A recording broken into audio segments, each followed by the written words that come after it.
ito ay rated SPG, striktong patnubay at gabay ng magulang ang kailangan. Isang mapagpalang araw kapamilya. Welcome back.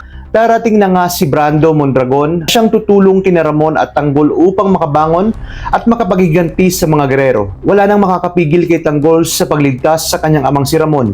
Kahit na binalaan siya ni Paeng na masyadong mapanganib at maaring ikapahamak ng kanilang buhay ang gagawin nito.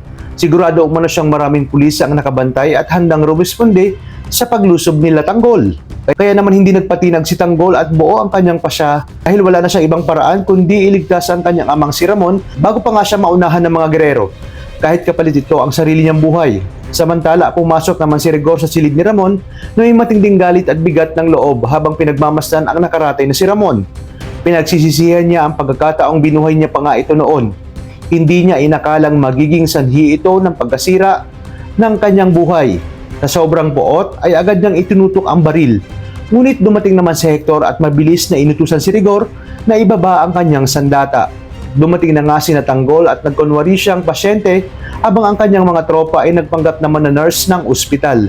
Ngunit hindi sila nakaligtas sa matalim na mata ni Rigor ang kanilang mga kakaibang kilos. Agad niyang hinarang ang mga ito at tinanong kung ano ang ginagawa sa restricted area, sabay utos sa tanggalin ang kanilang mga face mask. Matapos makita ni Rigor, ay agad nga itong napasigaw. Sinabi na napasok umano sila ni Tanggol. Agad na bumangon si Tanggol at mabilis na nagpaulan ng mga bala.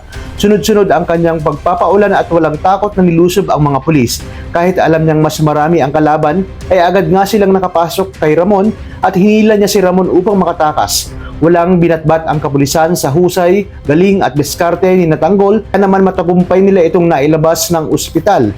Dinala nila si Ramon sa hideout kung saan naroon din sina Fatima at saka nga nagplano ng kanilang susunod na hakbang at mapaglilipatan. Dito napapasok sa eksena si Brandon Mondragon na siyang tutulong kay Tanggol dahil sa malaki rin ang atraso sa kanya ng mga gerero. Tutulungan niyang mapalakas si Ramon at si Tanggol upang mapaghandaan ang paghihiganti sa mga gerero. Kaya dito ay aabangan natin ang kanyang pagdating.